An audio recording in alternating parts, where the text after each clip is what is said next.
Hello and welcome to Jep's Outdoor Adventures. I'm your host, Jep. In today's video, we're going to be doing another Jugs test, as you can see behind me here. And today we're specifically testing out some Buffalo Boar's Outdoorsman Hardcast for the 45 ACP. Now this is a load that has been requested quite a bit from you guys. And yes, I do listen to your requests. Now this is the first time in 3 months I've been able to get outdoors and do another shooting video because of the weather acting up. So I apologize if at any time during this video, if it has been really windy and you have a hard time hearing me. I know a couple parts I had that happen. I had to add subtitles to the video just so you could hear me or understand what I was trying to say. I noticed during editing that there were a lot of times where the camera was really shaky, where it was a little bit hard to see, and so that camera is great, but it's definitely got a learning curve, and the autofocus sucks. So I'm trying to learn how to use it, trying to transition from the old Galaxy S7 to this new camera. If this video is at all hard to watch, I apologize. But to get us in to this, what we're going to do is we're going to be showing you some of the footage that we took and showing you all the testing footage, and we're going to show you the chronograph footage, and then we're going to come back here and I'm going to give you the results and tell you how it did as far as the velocity, how good the weight retention was on the bullets, whole 9 yards. So without further ado, let's get into it. Alrighty folks, so here is our testing medium for today. Now this is basically the exact same thing that we had for our last shooting video, which was about 3 months ago. We were also testing out a 45 Hardcast, but that was from Double Tap. What we have here is some faux wool on a 1/4 inch thick piece of masonite. See, I finally got the name right. Then we have 1 row of water jugs. As you can see, we have 3 going down the length. We are aiming for the center one, but the reason why we have 3 is so that if the bullet deviates, it goes off to the right or off to the left, we should be able to recover it, or at least slow it down enough where it shouldn't fall away too far from the table here. That usually happens most with hollow points, but we have had it happen every so often with some hardcast or solid rounds. So anyway, so we have our first row right here. Then we have 2 3/4 inch pieces of plywood. Now this right here is going to be simulating our brown bear skull, or if you are shooting an animal with a heart-lung shot, this is going to simulate part of the shoulder plate and the ribs in case you hit those. You want to see if that bullet will still punch through or if it will start to fracture apart, you name it. So then we have another 5 water jugs going up. Then we have another 3/4 inch piece of plywood. Then we have our last thing of jugs here. Now these are all filled up with water, nothing too special about them. They're capped off, filled to the brim. And what this is really going to do is simulate the muscle mass of a large animal. So we're hoping to see some good results today. So we're going to step back and we're going to take a few shots. So here we go. All right, first shot. Here we go.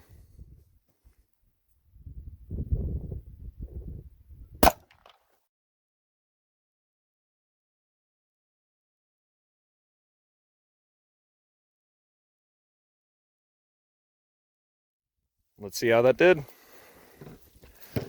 Alrighty folks, so we're walking up on it already. We blew a jug off the table. As you can see, our first jug, trying to make sure I get you on camera here, has a very nice entry hole. You can see plain as day right there.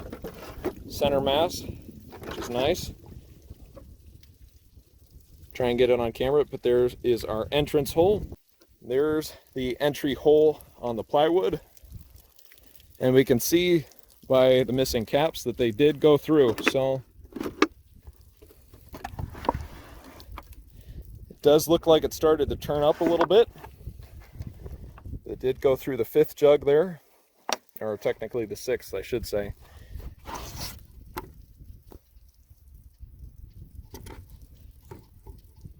That's interesting. It looks like it hit the plywood and didn't go through. So I'm going to suppose, yep, there it is.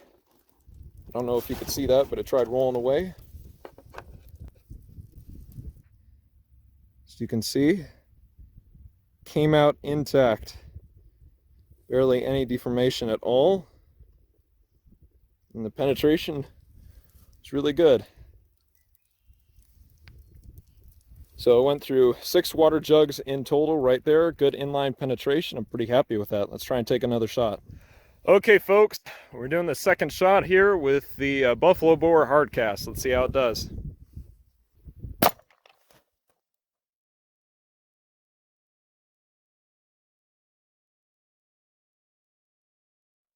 There we go. I like seeing that. Let's check it out. So right off the bat, we can see we knocked these 3 jugs off the table.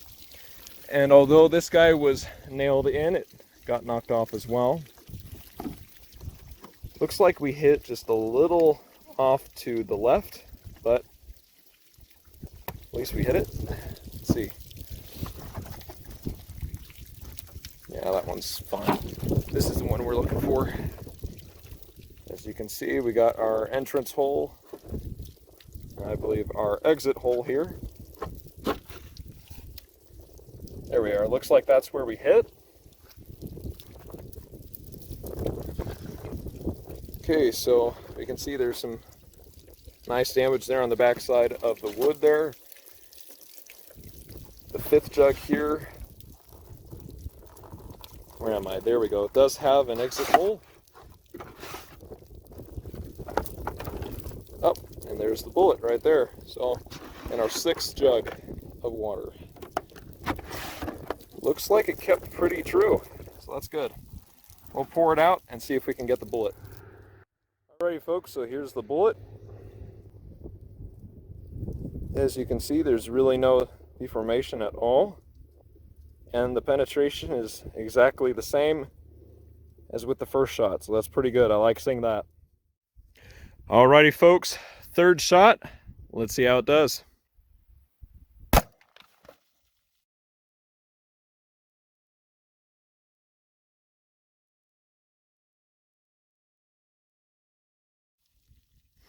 There we go. Well, the stopping power on this round seems to be fairly good. That one, yeah, just got deformed. So that one aside, yeah, this is the beauty we're looking for. There we go. So there's the entrance hole. I apologize, folks, if any of the shots in this video are blurry or out of focus because I'm getting used to this new phone camera. And the autofocus on it is honestly terrible. So there's our exit hole. I'm trying to do my best, but hopefully that's good enough. Now I'm trying to figure out, I think this is our, where am I? There we go. I think that is our entrance hole there, if I'm not mistaken. Yep, that is. Because there is our entrance hole on the 2nd jug. 3rd's empty, 4th starting to drain a bit. Doesn't look like there's anything in there. Getting my shoes all wet. Let's move around to the other side.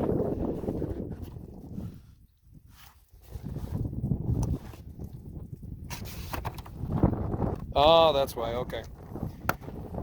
Some days I'm blind, folks. There we go.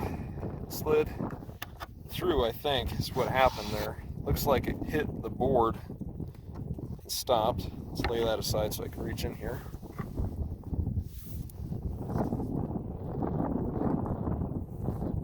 There we go. Looks like the results are all pretty much about the same. If you look at it, that is pretty darn good as far as penetration goes. It would be awesome if it went through this last board, but as it is, that's a lot of mass to try and go through. So now what we're going to do is we're going to do one more shot, but this time it's just with one solid roll of jugs, no extra barriers, and we're going to see how well it penetrates just through the water jugs. So here we go. Okay, folks, as you can see, we have 11 water jugs all filled up to the brim, capped off just like before, but now they're all in one row. And the idea here is that I want to prove to y'all that hard casts are better than hollow points. Now, if you've watched some of my other videos in the past, I think you can probably skip this part, but the point I try and make in every hardcast testing video that I've made is that hollow points will not do the trick for you. If you are out in the woods and you need to trust your firearm to protect you, if you need to shoot an animal, whether that's a mountain lion, a wolf, or something as big as a grizzly or brown bear, hardcasts or full metal jacket loads or something like Underwood's Extreme Penetrators are the way to go, because they will not deform and they will penetrate like nothing else. Hollow points, what they're designed to do is they are meant to stop in a man, especially for these carry calibers like the 9mm, the 40, the 45. They were not meant to penetrate a large animal. And even rifle calibers, hollow points really aren't ideal. They'll do the job better than handgun hollow points for the obvious reason that they have more power, but it doesn't mean that they're good for that. As you can see here, 3 water jugs, and sometimes 4, is about as much as any handgun caliber I've tested out has been able to punch through with standard hollow points that a lot of people carry. Whereas here you'll get to see how good the penetration is with a hardcast. So just keep that in mind if you're going to be going out into the woods, whether you carry this round or not, whether you carry this caliber or not. Always try to go with hardcast or full metal jackets if possible, because they will do a far better job of keeping you safe out there than hollow points ever will. So we're going to get back. We're going to get to the shooting, but I wanted to make sure I covered that. So here we go. Alrighty, folks, here we go. Let's do this.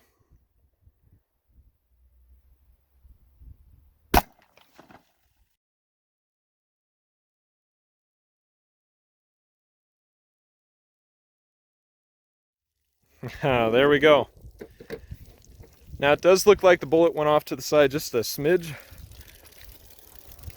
Yep. So as you can see there, it did look like it went off to the side. Oh, sorry, I wasn't pointing you in the right direction there. It looks like the bullet did go off to the side a little bit. Yeah, it did. But I think that proves very nicely that these guys will do a far better job at penetrating than a hollow point. So let's see here. That was 7 jugs of water that it went through. And I have no doubt that it would have gone through all 11 of these if it hadn't have gone off just by a little bit. But this is why we went to the 3 jugs of water instead of just the 1 rose. That it's just a little too easy for the round to go off to the side. Whether or not that means anything at the end of the day, if you have to use this to protect yourself from a wild animal, I really don't know. We're going to do one more shot here because we have a few jugs left over and we have plenty to go through this summer. People have been very generous with how many water jugs they've loaned us, so I appreciate that. So we're going to do one more shot and then we're going to move on to the chronograph. So here we go.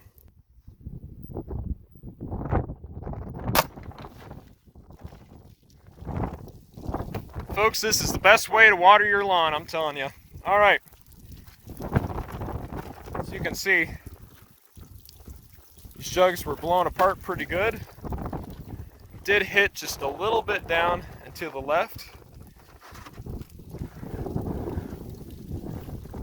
Looks, I don't know, do I hear something in there? No, I don't. All right.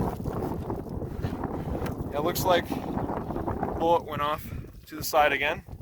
Alrighty, folks, so I went into about 6 jugs here of water. I think we're just going to move on to the chronograph testing. So here we go. Alrighty, folks, so the advertised velocity for this ammunition is 925 feet per second. Let's see how it stacks up here. Here we go. 962. 957. It says 957 again. 953. 963. Alrighty, here we go. 958. 959. Not too bad. Alrighty, we're back. And as you saw there, the results with this ammunition was rather good. I'm pretty impressed with this. And if I were to carry the 45 ACP out into the woods, this would more than likely be the round I'd want to take. This ammunition performed rather well. A lot of people underestimate the 45 ACP, but recently all the testing I've been doing only makes me really like it. It's a very capable caliber when it's loaded up to its potential, when it's hot loads. But as you saw from the last Jugs test we did, which was also on 45 ACP, hardcasts and carry loads for out in the woods, we tested out Double Tap's 255, I believe, grain hardcasts. And we also tested out some Full Metal Jacket or ball rounds from, I want to say it was Federal, but I can't remember for sure. It's been 3 months, so I apologize. The performance for penetration was about on par, but this round seemed to have just a little bit extra kick. It seemed to have more power. As you saw with some of those shots, especially with the chronograph, you could see that little puff of smoke out the barrel of the gun. The round itself has a good bit of recoil. It's not a light load by any means. It's getting close to that 460 Roland 45 Super kind of potential there, which I think shows just how flexible the 45 ACP really is. But what I really enjoyed about this round was not just the penetration, but the fact that the average velocity for this round was actually better than the advertised velocity. A lot of times what you'll see is on the box, on the website, they'll say, well, you know, the velocity should be this. And then you test it out and you find out it's a good 30, 40 feet per second slower than their testing results, even though they say that it was out of the same size gun or same type of gun, you know, a similar statistics like the barrel length, right? And it's a little unfortunate. It's a little disappointing to see that it isn't as good as it said it was. But in this case, it was actually a good bit better than the advertised velocity. So we had 6 reliable shots. We had a couple that were a little iffy. One where it said that it was, you know, it was the exact same, which I doubt. I think it just didn't get quite the same read. Maybe it did. But I'm not going to count that one, just to stick with the ones that I know were for sure accurate. And then we had a couple errors because it was starting to get low light, and so we took a couple extra shots at the end there just to make sure we got good results. But anyway, so we took 6 shots in whole that were reliable, accurate shots that I want to count. And the average velocity of those was 958 point, you'll love this, 666 feet per second. And it had an average, when I calculated up the numbers, of 520 foot-pounds of force. Now, if you look at the advertised velocity, it was 925. That's a good bit of difference. You look at the advertised foot-pound of force, it was 484. So 484 to 520 is a pretty good difference, which is nice and confidence boosting. You want to have a round that will perform better than expected. And then I also took those numbers and I calculated up what the Taylor KO would be, or knockout. If you don't know what the Taylor knockout index is, I'll have a link down below. It takes into consideration not just the power of the load and the speed, but it also takes into consideration the diameter of the bullet. So a 45 caliber bullet traveling at 958.666 feet per second has a Taylor KO of 15. If I remember correctly, the 44 Magnum with an average, you know, good load is going to have a Taylor KO of about 20. And the 454 Casull about 30, and then a 12 gauge slug would have about 52, which is, you know, pretty good number. So all in all, this load is actually very competent, and I would have no issue carrying this as a backup or even as my primary firearm when out in grizzly country. Now, of course, I always recommend your sidearm is just that, a sidearm. You don't carry it as your primary weapon unless you're trying to hike or fish and you really can't carry much with you. If you can carry more with you and you can afford a little bit extra weight because you know that there is a danger of running into a wild animal out there, or maybe outside your cabin you've seen a mountain lion or you've seen prints, bear tracks, something right there nearby, and you know that there are wild animals in force and you're worried about running into them, I always recommend a good firearm. The 444 Marlin, one of my favorite calibers of all time. You have the 338 Win Mag 450 Marlin, and you have rounds that are more popular, with like the 4570 Government, the 35 Remington. Something that would have more power than just a 243 or some other light deer rifle is preferred. Or the 450 Bushmaster, which is quickly becoming one of my more favorite rounds. But as a sidearm, this would be great, and it has good enough numbers where I wouldn't feel too bad carrying it just on my hip and just going out fishing if I know there's grizzlies in the area, as long as I'm careful. I have no doubt that it would get the job done. Now, would it perform better than a 454 or 44 mag? Probably not, but we all know that shot placement is what counts more than anything. And if you get good shot placement, you practice with this a lot, you're comfortable with it, there's no reason for me to believe that it wouldn't put down a big bear in its tracks. Now, this was fired out of a Rock Island Armory A1FS for reference sake, and I believe it has a 5-inch barrel. Now, it's a 1911. It's a single stack magazine, so you aren't going to carry as much as a double stack, but if you do get Rock Island's double stack 45, or if you get a good, I believe it's like Glock 21, I believe is the model for the 45, you know, good double stack 45 ACP, the right springs in it to be able to shoot this kind of ammunition on a regular basis. Like with the Glock, you may need to change out the barrel because hardcast may or may not be iffy in your gun. You're set.